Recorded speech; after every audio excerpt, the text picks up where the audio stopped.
Hey guys, in this video I'm going to dive deep into the mental side of ranked as well as my thought processes in high GC2, low GC3 lobbies. So, Rocket League habits, they form your mentality and overall playstyle, so let's break them down. It's important to ask yourself if you are building your Rocket League habits out of fear or out of logic and reason. Just as we may have healthy keystone habits in life, we can also have healthy habits in Rocket League. And we can also have counterproductive, sometimes even toxic habits in Rocket League. Let me get into the bad Rocket League habits first. So these bad habits mainly stem from stress, fear, and anxiety. This is one of the reasons why you may play better in casual than in ranked. Bad Rocket League habit number 1, playing fast by default. Good players play fast when the situation calls for it. Most ranked players play fast by default to look good or to satisfy their hard-to-please teammate who is behind them, judging their every move. These players play fast even when it feels uncomfortable to do so, and the situation might not even call for it. When you play like this, you will find yourself diving in as last man for no reason, instead of being patient and buying time for your teammate. Also, when trying to play fast, you will find yourself shooting off poor passes that will often overcommit your team and lead to a 2v0 counterattack for the enemy team. You will also find yourself being too close to the play since you entered the play with speed and now find yourself half flipping or backing up as soon as the ball sails over your head. You also playing fast could also come from trying to model your play after RLCS players who play very fast, but it's because they have the awareness to do so. You don't. For those who drive, it's similar to that rush of anxiety you feel when you're at a terrible left turn with poor visibility. The cars are coming in from the left lane fast, they keep coming and coming, but the drivers behind you are honking at you, wanting you to go ahead and turn. You know it's not safe to turn, but you feel an urge to do so anyways, to please them. To wrap up bad habit number 1, if you came from my Reddit post, you'll know my take on this already. This is a terrible habit since many situations in Rocket League 2s require you to actually play slow and patient. Every situation demands its own pace of play, and if you play situations at the wrong place or by default fast, you will take yourself out of the play, overcommit, and not help your team. In Rocket League, slow, hesitant players are unfairly discriminated against. It is good to play slow, and it is good to be patient/hesitant. Alright, my final Rocket League habit I'll go into. Bad Rocket League habit number 2. Giving your opponents too much respect and defending ghosts. No joke, 90% of the time, attackers below GC2, GC3, they cannot score if given space with a defender or net. 10% of the time, they might hit a clip, they might get a powerful shot on target, they might score, but 90% of the time, they're not going to do anything. So, would you leave a 10% shooter open at the three-point line? I would. And, you know, the times you are clipped on, the 10% of times you are clipped on, are sticking out in your mind. This is the most important thing I'll say in the video.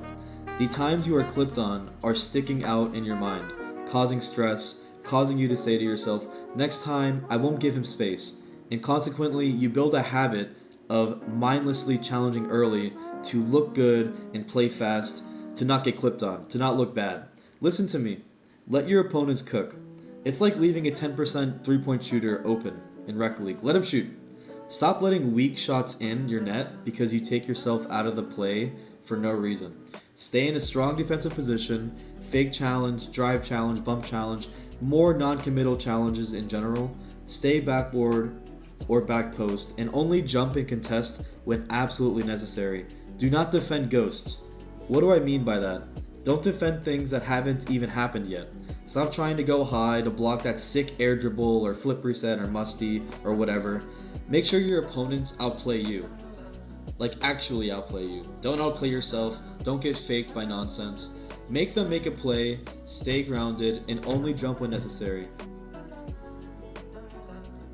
Alright boys, the gameplay commentary is here. That's a good beat off the sidewall. It maintains pressure. If I let him hit it off the sidewall, he could have had a 1v1 with me, so if you can prevent a 1v1 situation from happening, it's a good thing. I was trying to shoot left side since he was on the right side of the net. Poor execution, good idea. you should take poor execution, good idea over good execution, poor idea any day of the week. Because if you just get your mechanics better, you're gonna farm. All right, 1-0. Let's see. If I get 1700 this game, I will go. If I get that flick. Yeah, that flick was insane. I'm proud of that flick. I caught the wave dash. Just trying to create pressure for them. It's probably not going to lead to a goal because they're both near net. It's probably not going to lead to a goal because they're both near net. Right here, this is another example of patient play. Even if he gets that sick double touch off the backboard, which he did because, they're mechanical. Actually, Reeves is a top CRL player, and the other guys, everyone here is UC3, but, even if he gets that double touch off the backboard down, is his teammate really going to go for that? No, it's too risky, so just be in a good position in net, collect the ball, bring it to the sidewall, control it, or bring it to your teammate, whatever is better. So yeah, I missed the boost here. This is a pretty rough situation. Another example where me just sitting in net, not jumping for something, not imagining ghost, helps me because, in that situation, is he really going to put a strong target on net? There, I faked the flick and I hit it to the side. I allow my teammate to come in and get the demo. Just, patient play. Just, there's nothing, you don't need to overcomplicate it. You don't need to reinvent the wheel. Rocket League is a game that's a lot more simple than you realize. So this is a first touch here. I'm trying to outplay first man. I could have gone up the sidewall faster there to get a freer possession instead of bringing it mid because he was defending the drop mid instead of wall play. So I could have done better there. Alright, so Reeves hits it across. Again, another situation where there's no need to attack that ball. I could attack the ball, but what if the ball hits the wall, goes back middle? Now I'm flipping into their half. It's a 2v1 for orange. It's better, most of the time it's better not to go than to go. So I usually just chill. I have had coaching, and I've had an SSL tell me my corner defense needs a lot of work. So, I'm open to any suggestions. I really find difficulty defending the corners. Alright, so let's get back to the gameplay. That's a really good play by Agnor. He beats first man, 50s last man. I should have played a little more aggressive here. That was my mistake. But it's 2-0, 10 seconds left. Is there really a need for us to score? I could commit to that ball. I could take it up the wall, maybe ceiling shot, but the game's over, so check in chat. Alright, I'm going turtle mode here. GG. Alright. And I didn't do anything crazy there. Like, in my opinion, it might have looked like I was carried there, but I had more points than him because I was just doing a good job of playing defense, playing solid rock. If you can play solid rock, like I did a video 2 days ago where I used chess.com's rating system, and at the end of the video I came to a conclusion. If you can do book or good moves consistently throughout the course of a 5-minute game, you will get to SSL, in my opinion. I watched pro gameplay, and most of their plays were either good, book, or a slight inaccuracy. A book move in chess, for those who are uninitiated, or for those who are unaware, a book move is like a mid play, a standard play, like stealing boost, like going for a free bump, like right here. It's just, it's a good play, but it's nothing crazy. It's nothing strategically insane or mechanically insane. Alright, Uncle STN. Let's do it. This might have, I'm not sure which game this was. So there, I had a poor touch up the ceiling, and in those situations, I'm just trying to make it awkward so the opponents have a free ball. So me getting the flip reset there, it causes them a little moment of like hesitancy where, I can't commit to this ball because he might flip it over me. So yeah, getting the flip reset as like a last-ditch effort to prevent a free ball, free possession for the enemy team, that's usually a good play to go for, and I've analyzed a lot of Beast Mode replay. He does that a lot. Beast Mode does that a lot. A lot of top pros do that. So again, this looks scary. A lot of players would have imagined Ghost there. They would have imagined him dribbling it to the top 90 or getting a flip reset, like a Daniel insane flip reset. No, I just waited there, waited on the goal line. If he wants to make a play, if he wants to get that flip reset, if he wants to take it for a double touch, crossbar down, he can do it. But I'm not going to imagine Ghost and like just allow him to fake me or something, Like don't give your opponents more credit than they deserve, because most of the time they're not going to execute what they're trying to do. This is GC3, and they're not exactly executing to a high level. A lot of their shots are rolling or dropping right at goal line. I barely have to jump, and this is gonna be how it looks like until I get to like SSL, which I hopefully get to. I've never been SSL, so. Ay, Mari, tú puedes entrar, pero yo necesito 10 minutos o 20 minutos, sí, muy importante. Okay, so I'm analyzing this gameplay. I'm taking it for the dribble.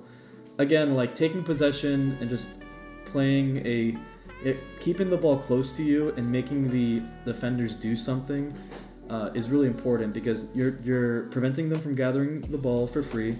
You're making them commit and flipping into your half. So if you can get it over them, you turn into 1v2. And even if they get the contest, so what? Your teammate's behind you. You might have just gave your teammate a free ball. So taking possession of the ball is key. There's very few situations where it's going to turn into a negative, unless you have really poor control and you get hard dunked. But you know, right there, it's simple. I knew I didn't have a great touch there. I knew I probably should have took it more to the side. I saw him coming in hot. All I had to do was single jump, and I was fine. If you can stay goal side on the ball, there's really not much an incoming attacker can do. So here's my solo play opportunity. I have to play it high over the first man challenger, and I was trying to get it past the backboard challenger. That's a pretty hard thing to do. High level players like Zen and Drawley, that's where they shine. They're able to beat first man, and they're able to somehow beat second man with a crazy flip reset or Zen touch, double touch, something like that. Here, another solo play. This is a decent execution. In that situation, like, I just knew the flip reset was impossible. Double touch was not possible. He was on backboard. Really, the only way to score this here was a bump. So yeah, secured the win. There we go. Yeah, I played with him earlier that day, and I threw his game. I played terrible. I do make a lot of mistakes for sure. And you're probably watching this thinking, yeah, this guy's GC3 basically, and he's making a lot of mistakes. But again, the game, like, everyone's gonna make mistakes. These players I'm playing with, the players I'm playing against are very good. They have thousands of hours. Everyone's going to make mistakes. The key is to maintain your calmness. Think about what you're doing. Try to create 1v2 or 2v1 situations for your team, right? That's really the goal. And I defined in that last video with chess.com, I really recommend you guys watch that chess.com video. It says that the title of the video is 99% of Rocket League players suck at, or the title is 99% of players suck at Rocket League, how to play 2v2. Yeah, I really recommend you guys watch that. So in this play, I knew I couldn't put a shot on target because he was blocking top 90 and goal side. So that's another thing. Like, you know, if there's a defender in net, there's no need to shoot it at the guy. Like, make the game awkward for your defenders. So how can you do so? You hit post, you intentionally miss a shot high or to the left or right. The ball bounces out for your waiting teammate. You profit. You know, the game, I think if you can change one thing about your mentality, and that was a terrible challenge by me. Again, this is an example of me being last man black. This is an example of me being last man back and challenging for no reason, because I thought I had a free beat. I didn't think he could recover to that shot so quickly. But even if I got the beat there, what would it have done? Nothing. Okay, I called the Spanish there. That's a pretty good play for me. I do this a lot when I have that staggered kickoff. I score most of the time. It's pretty OP. Alright, I like faking my kickoffs because, you know, it's free possession, and the rare times when they try to score it or chip it, I'll just save it and then take it to the other corner. Alright, I failed to steal the boost there. Here, I was supposed to be first man, but it's fine. My teammate can cut me off here. That's a little bit faster, tighter rotation, which I don't mind, as long as you recognize that, you know. You shouldn't just rotate back and to your corner boost after your play is over. If you're close to the play, if you're in front of your teammate and you can affect the play reasonably well, you should stay in that position and do so. You shouldn't just go back and give space to the enemy team.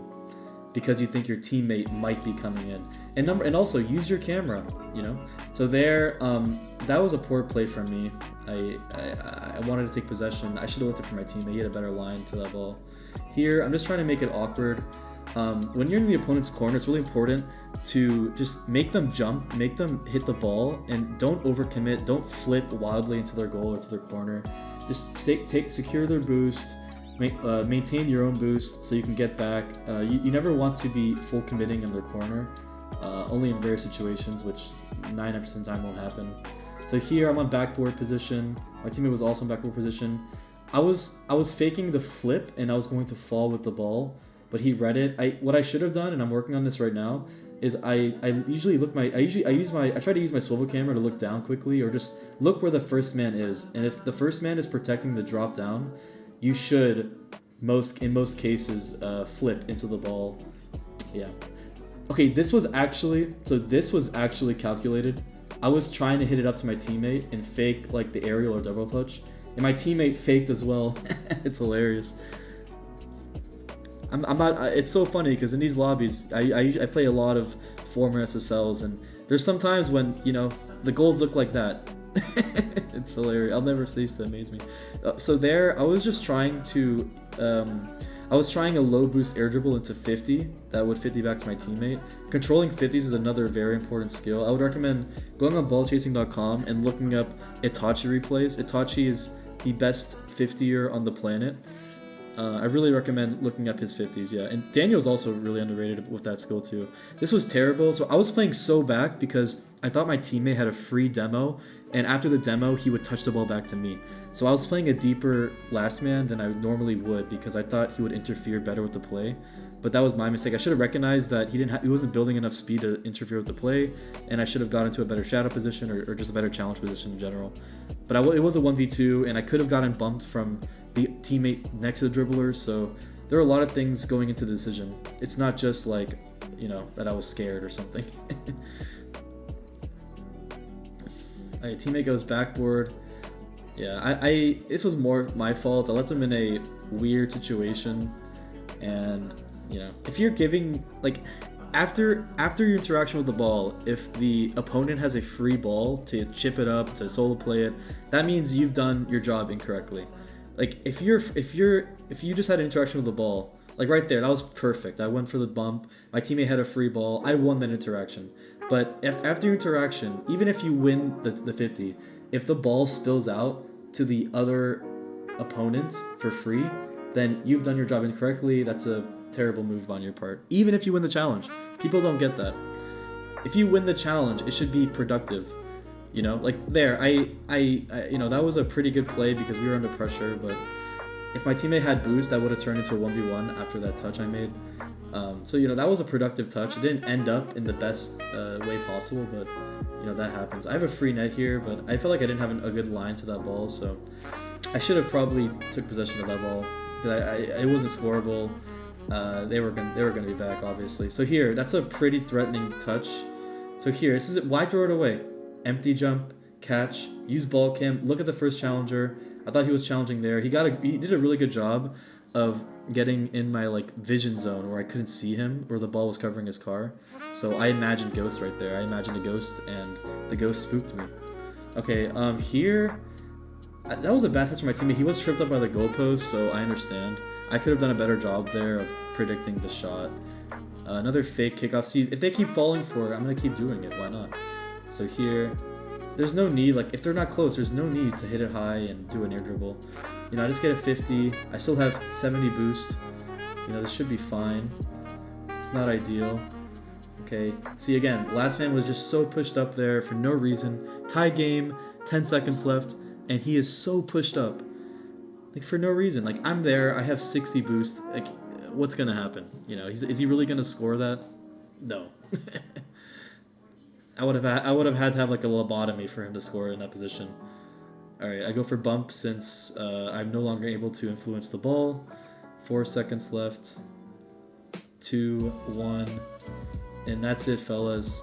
Thank you guys so much for watching.